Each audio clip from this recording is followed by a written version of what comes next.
but the way you are working as a FICO consultant, what is, you have SAP architecture, okay, be it R3 or whatever it is, okay. The similar way on that architecture, the Vistex is nothing but a bolt-on component. What is meant by bolt-on component? It's a component which inherently works with the SAP component. In the sense that suppose if you have some of your legacy system, how they work is you typically put up some middleware to work with that legacy system. You have this TIPCO and all this, then you set up a communication. You have to update your SAP tables from that system. Sometimes that system also demands you to update their tables or their database to work both the things functionally and properly. The difference between the Vistex and your other legacy system is that the Vistex is a bolt-on on SAP. It means it uses your same tables, same ABAP language, and it takes the data from your same architecture and works on the same platform. So that's the beauty of the Vistex. Then somebody will ask why we should use Vistex.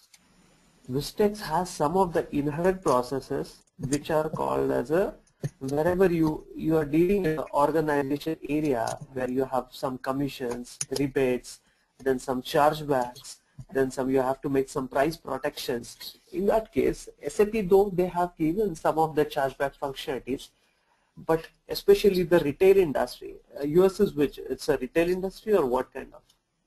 It's a wholesale and distribution, basically supply chain. Yeah, so yeah, supply chain industry. So it also falls into that. Whenever a distribution industry works, that when they distribute some of the components, sometimes they take some charge back, they take some money back from the customer, and sometimes they debit some amount to the customer, to their vendors on the half of making some of the sales.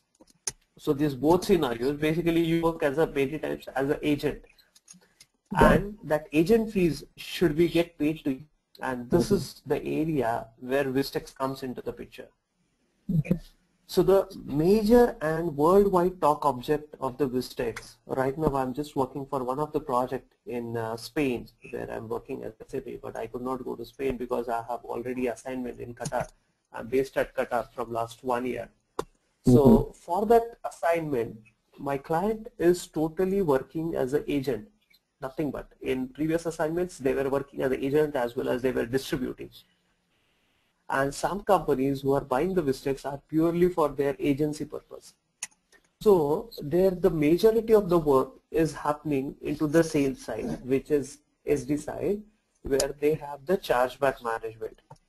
Along with the chargeback management, the previously denoted term in my first project was customer rebates. Now this has taken over by sales commissioning. Okay, so no person nowadays use the customer rebates kind of a word. Everybody is using that sales commission. Okay, and the third majority of the business which happens into the purchasing rebates. Like whenever you go and deal with your vendors, that time some rebates comes into the picture, and you have to put that rebate onto your vendor. Right. In some of the niche areas, there is something called as a price protection. That irrespective of the market fluctuations, I want to protect my price, and I keep on buying and selling based with respect to that price protection. So you being a FICO consultant, you know the usage of MR21. Right. Right. So MR21, what we do is we straight away go and update your moving average price. So by using MR21, we can do a small announcement along with the Vistex, and we can activate our price protection to cater the market fluctuations. So these are some of the high levels what Vistex capabilities are. Now let's go into the deeper, that what is meant by chargeback management, what are the different types of agreements, how the agreements, what is mean by IP documents and all this, what is a composite, what is a regular, all these things. Okay. So I'm on to the second slide. Can you able to see my second slide? Yeah.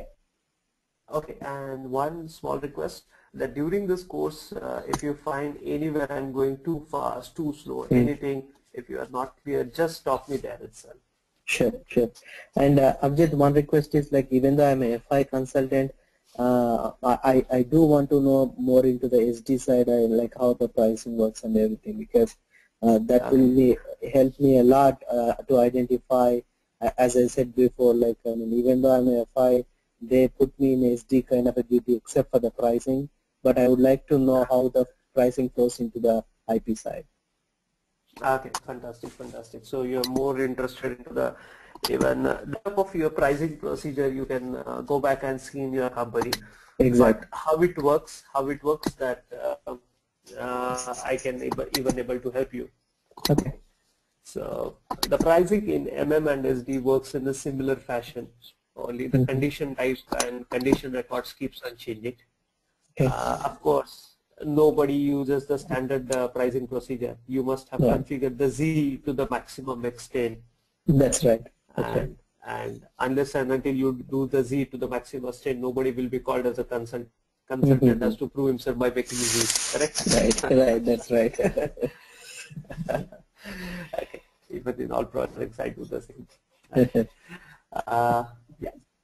So you have the general experience about SAP SDMM and the FICO module. That's a good. And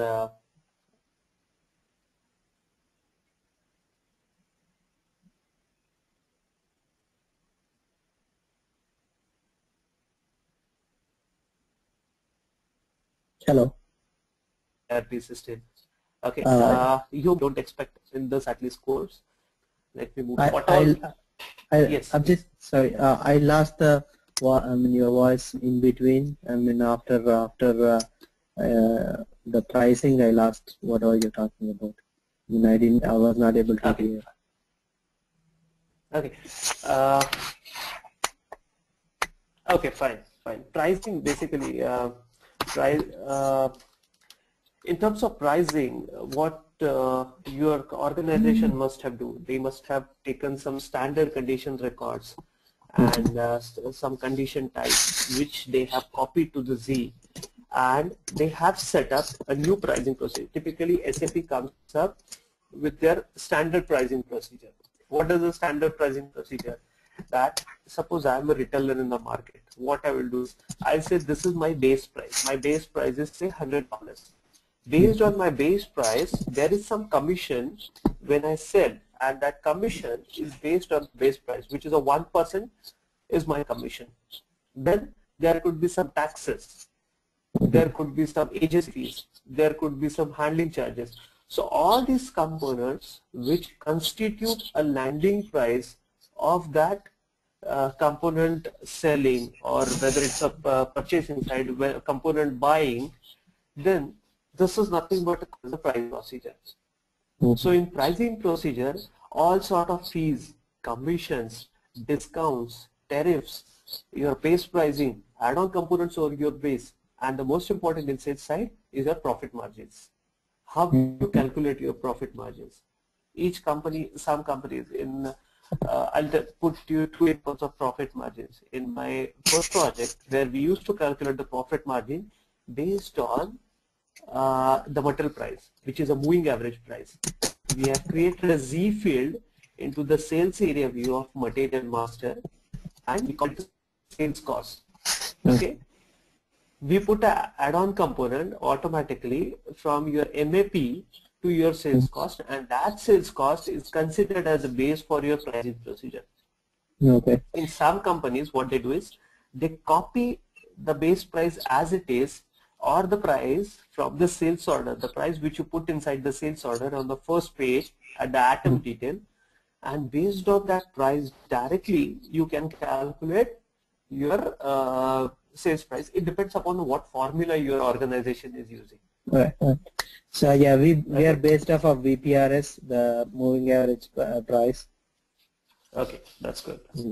Yeah, because why it is better, I'm not your company's strategy maker, CEO, CFO, who decides that what is better for us. But typically what I heard from our previous director is that we have to be constantly aligned with the rate what we are buying. because even the buying market is so fluctuating, your prices keep on changing. So it is always better to keep on MAP. It will ensure that none of your consignment will be sold into a loss. Right. See, the max is what will happen, that your threshold will call you and it will say that your MAP got increased and you can have the lesser margins, but it will always indicate you what are your margins. Right. So the calculation with respect to MAP, your sales cost is always a better factor. Okay. Okay. Shall we move on to the next page? Sure. Yeah. Okay. So the first thing is, what we'll do is the IP module overview. What is IP? I'll speak in this module. It's nothing but incentives and paybacks. This module overview. IP module is nothing but the whole Vistex. That's all. Business process. What is a business process? In which business process it is applicable? Let's take the example of your own business process which is applicable with your client.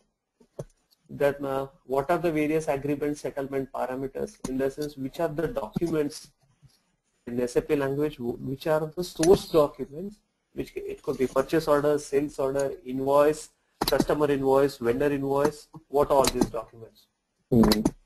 Then order to cash process, which is called as a worldwide, it is known as now SD module is gone, it's now OTC, order to cash. And then you have a chargeback document, then you have a accrual, then you have a claim submission, accrual settlement, partner communication if at all it is applicable, and sometimes you might need to do some settlement adjustments. So some people has given a privilege to calculate some of the settlement values. Okay, all these things we are going to cover in this. This is only, I'll talk about the chargeback, and after this I'll take you to the if you are interested, then I'll take you to the purchasing rebates and then price protection, this other stuff. Okay. And are you planning to cover sales incentive composite processing too? Yeah, even you have the composite installed over there? Yes, in the sales incentive, we are doing the sales incentive, yeah, and that's a composite processing. Okay. Can I just ask, I think technology people, what is the time frame we have available to have this demo so that I can plan myself?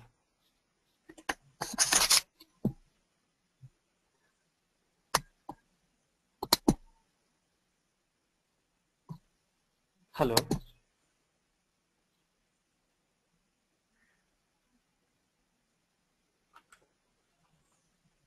Hello.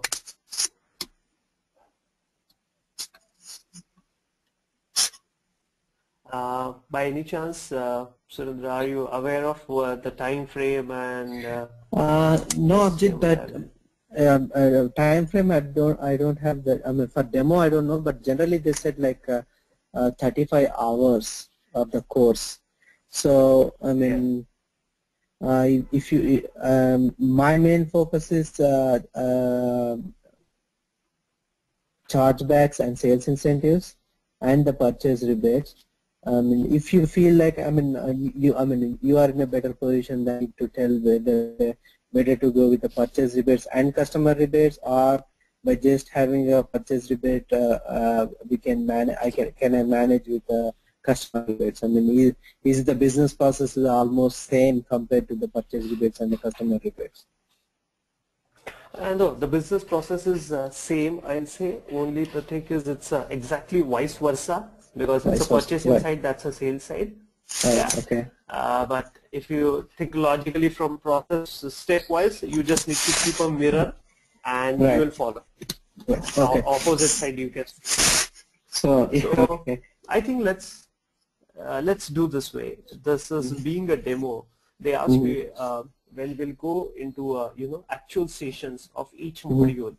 That time we can talk in detail of everything.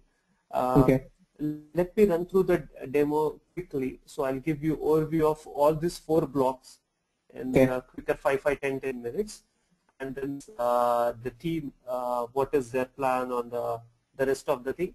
then I can spare more time. We can have question answers. Each you have particular business examples, or you can ask me, and we'll try to solve that. Okay. Okay. So Okay. So let me go through the IP module. Yeah. So what is first is the incentive. What is incentive? Incentive is nothing but a sales commission, and such as brokerage fees, loyalties paid. Loyalties are paid out to the sales agent. In some of the companies, they even pay the loyalties to their employees, who is the marketing head, marketing director. That based on this much volume, you will get this much loyalty. So this is nothing but an incentive. And performance rebate is nothing but based on the revenue growth, which are typically calculated at the month end, quarter end, and they run this sales rebate or the sales incentive program at the quarter end and the month end. They calculate the amount, they check that, cross-verify amount, and that amount is getting paid to that individual sales agent or your employee or whoever it is. So let's go to directly enter into the module. Let me not go to the department. Okay, let's go by diagrammatic view. You must have seen this kind of diagram before, correct? I'm not able to see the next slide. Or not? Yeah. No, a slide. I'm not able to see your. For some time. You might be talking about that circle where the source document.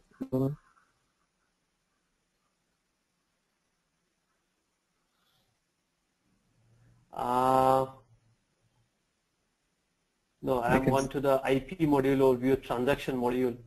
There are some blocks. Right. Yeah, I'm not able to see that. I'm able to see the typically, yeah. Yeah. No. Now I can see that. Let's wait for some time because. Okay. Okay. Yeah. Time delay happens always. Yeah. Okay. Yeah. So. Okay, so this is basically if you go to Google, okay, and if you Google for images on Vistex, definitely you will find this image. Okay. Yeah, I've seen this. This is a classic. Yeah. So this is a classic everybody uses in their presentation. So I'm not the other person. I've also used it. So what is the IP document? IP is nothing but an incentive and a payback. So what does mean by incentive? Who pays? Who gets? Which items are eligible, and when it will be paid. Okay, so if we cover these 4 areas, it covers the whole of your Vistex thing. Okay, so who gets incentives and paybacks? The who get is either it's your business partner, is your employee, is your channel, is the purchasing entity who is dealing with you, is your retailer. If you are a wholesaler, then it could be a retailer, it could be a sales company directly. All these people can get incentive based on the sales volume or the sales performance or the sales values which they are making with your organization or with the third party organization. Because sometimes if you are buying some component, you being suppose a XYZ wholesaler, and you tell your sales agent that you buy this stuff from Dell, and if you buy from Dell, I'll get say $2. Okay, so that person directly raises order to Dell, but in between, you being the agent for this channel, you did this advertisement, you being the agent, by default you get a 2% of that. So this is also called a kind of incentive which you get throughout these processes. Now what are the sources from where you will come to know that there is some incentive or there is some payback which is eligible? This comes only from 2 sources. One is from SD side, which is the sales and distribution, and second is from materials management side. From sales and distribution, you have 2 options. One is sales order, which will directly indicate between you, your company, and your sales agent, or your sold to party or shipped to party. Correct? Right. Within that, you can have a different partners. We'll come to partners when we'll talk about that. Then the other option is either a purchase order between your company and your vendor. So this is one of the option where you can get your rebate. So these are the only two possible cases from where you can able to manage what is happening with your sales agent and what is happening with your vendor. Being said that, there are two more options. One is the invoice which is sent by your customer to you, okay, and the other, the invoice which is by the invoice which is raised by you to your customer, and the other is invoice which is sent by your vendor to you. So these two documents will also reflect the amount of commission or the incentives which are involved in this. Okay, and once you get this amount, you accrue this amount. What is meant by accrue? Accrue is your financial term where you accrue this amount over a period of some time. Typically in organization where you have a big sales agent, nobody calculates this sales incentives or this rebate amount or the sales commission on daily basis. It keeps on getting accrued, and at the month end, on 30th of the month, before you close the books for that month, okay, before you run your transaction, before I run MMPV, MMRV, before that, what we do is we calculate this amount, what is the accrual amount, okay, we verify, and then we go for a settlement of this amount. As soon as you settle, it creates a direct, you can directly see the settlements are done in your FB03. You must have gone through all these things. After the settlement, your FB03 gets reflected. Okay. Then this is a basic IP process. Now, how this IP process, where the sales order is paid, what are the different transactions? During actual demo, let's go by transactions. Have you ever customized any of the transactions in your organization? Or what is your T code? /n/IRM? Yes, /n/IRM /IP CB CB ASP. Yeah. ASP. Yeah. Okay. Yes. So ASP, those CB. Z transactions are not used. Z transactions, no, no Z transactions. Okay. Only for the partner communication upload we came up with a Z transaction. That's about it. Okay, so that will be Excel file upload or what, Right. HTML file upload. Excel file upload. Okay, so no problem. That's a see, it's a good to work in an environment where you have a lesser Z, because there only you come to know as a consultant what is actually available in base models. Right. Okay, yeah. So this is about IP document. Let me go to the next slide.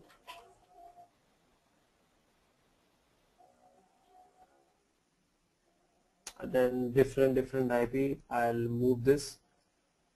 Okay. Now this is important slide. Okay. This slide differentiate. Are you on the slide? No, not yet. SAP standard for. Okay. Let's wait for.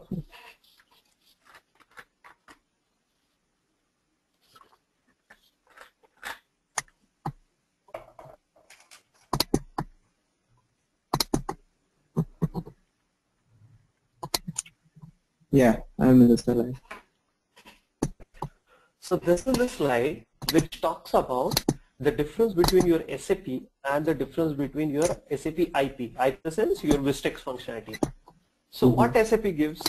SAP gives you sales order. Okay, whenever you make a sales, you have an outbound delivery. Okay, because you have to ship that product from your warehouse to your customer's location. Correct. So that's outbound delivery. You give some instruction to your warehouse team, and they make outbound delivery. Then your finance team or sales team, whoever is the responsible, makes a billing document with respect to that sales order and outbound delivery. Yeah. And once your customer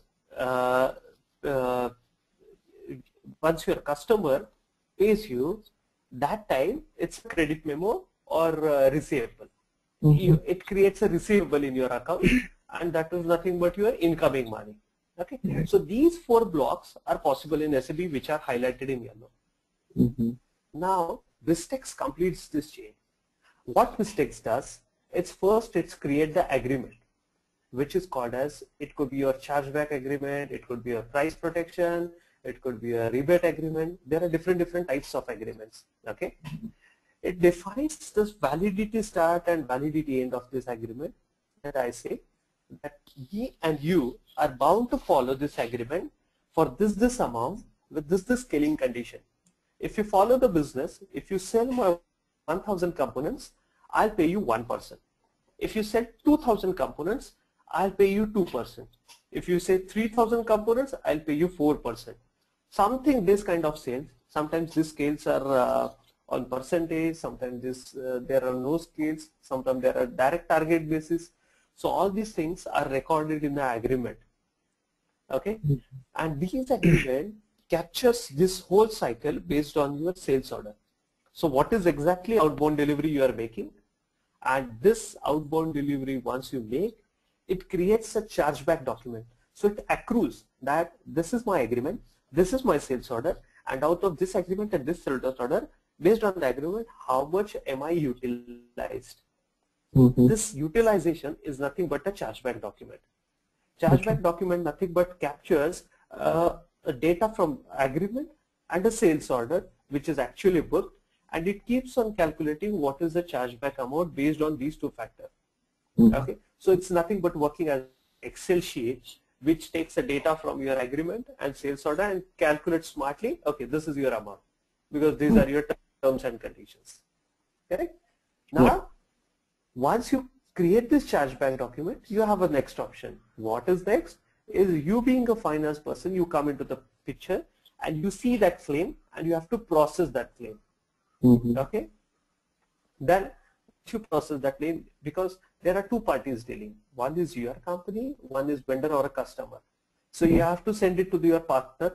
Partner will upload his file where you have done your Z upload and all these things, and you will match both the files. Okay, and even this matching in your composite IP system will show you with reference to different colors that you put $2, your partner has requested for $2.25. Okay, so there is a difference of 25 cents. What should we do? Approve, reject, park. So all these things will happen, and then your claim settlement will happen. Okay, so this is the complete cycle which we will be doing inside the Vistex. This is onto the sales and purchase board together. In sales cycle, there are some different, in purchasing, there are some different options available. Any questions related to this slide?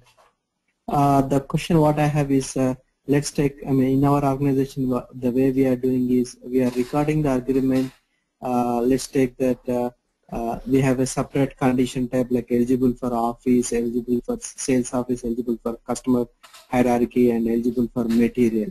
So those condition types are in both the regular pricing procedure, which will be used in the sales order and the billing document, as well as in your chargeback pricing procedure. Is it a common practice that use the same condition types in both the sales order as well as the IP pricing procedure, or you don't have to code it in your regular pricing procedure, but at the time of evaluating your while creating the IP doc, you can include those conditions. How does generally it work? Okay. No, generally it is that when you configure your pricing procedure, whatever conditions you have, all these conditions should be present in your chargeback document. Otherwise, your chargeback document will never come to know that suppose this 20 cents has come from which condition and what. See, here you can name it as ZRV6 and there you can name it as a YRVZ. No problem in that. Right. But there has to be a link between these two, that this is nothing but this. Otherwise, your salesperson will never come to know that this chargeback is calculated based on this components. Okay, so in order to salesperson to know that how much chargeback is being recorded on a sales order or a billing doc, we got to put the condition types both in the regular pricing procedures as well as IP pricing procedures. Okay. Yes. Keep my suggestion is keep both the conditions, even their name and description as the same. Okay. yeah, it's still what I'll do is I'll go back to my previous project documents and I just check what are the naming convention what I have used for that pricing procedures. Okay. Okay. So I'll even clarify this point again. Sure. Okay. Okay. Thank you. Then this is on the next slide. The same thing what we discussed is what is the chargeback life cycle is given on the slide. I'll just keep this. Then some of the agreement workbench, how this agreement workbench works. Okay. So have you created some of the agreements by yourself? In test when as I said, like we introduced a new agreement type and IP type.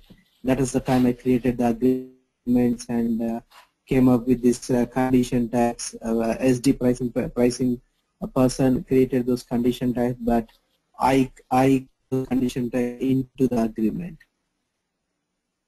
Okay, fine. When I'm creating the new agreement type, yeah.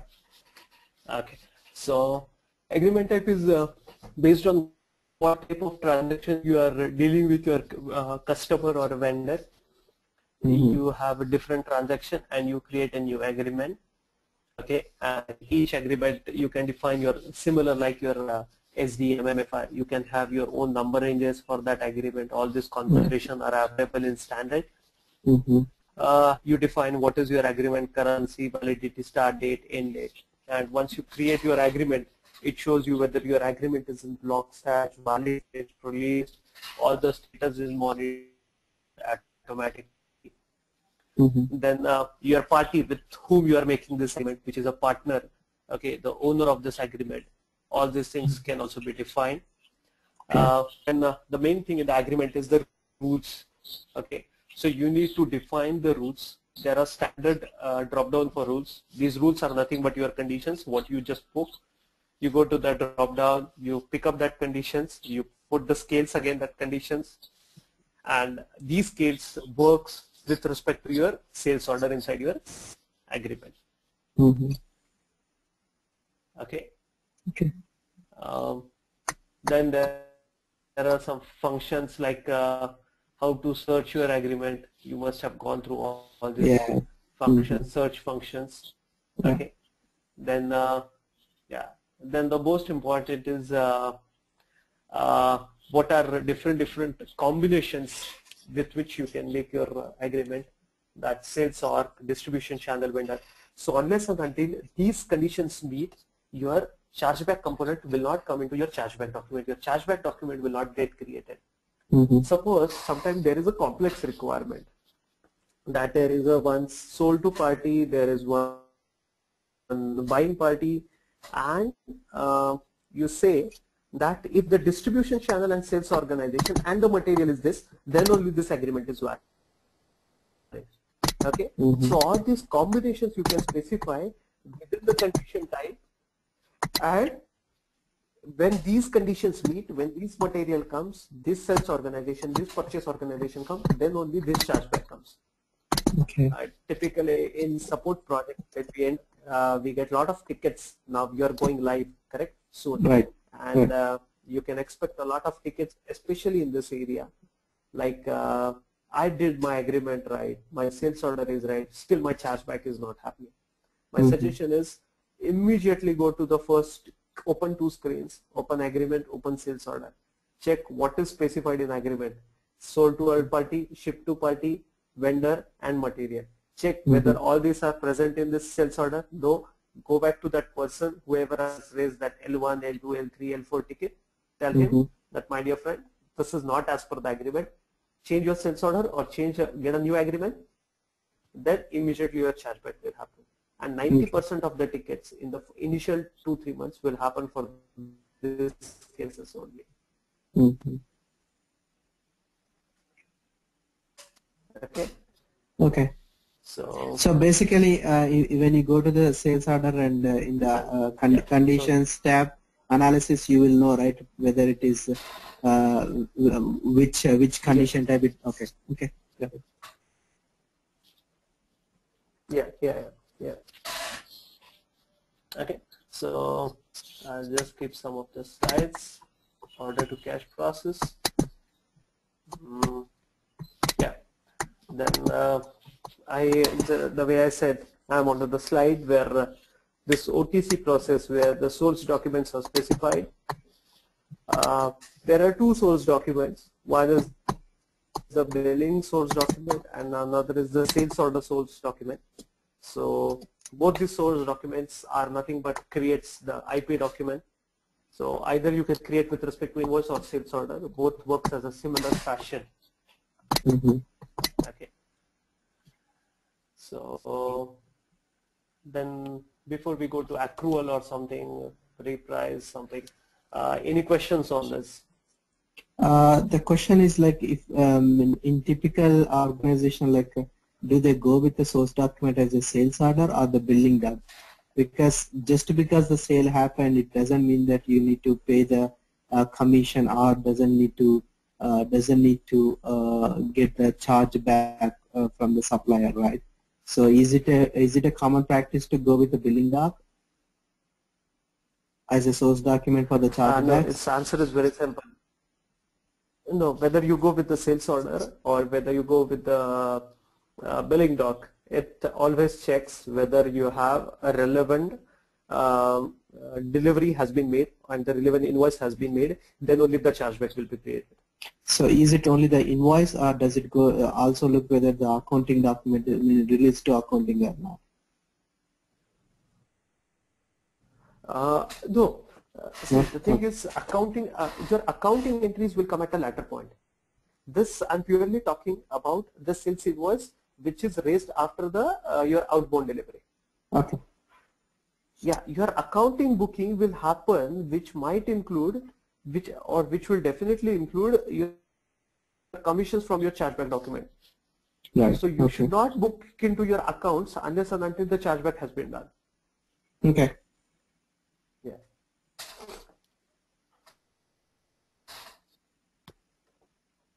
Any questions?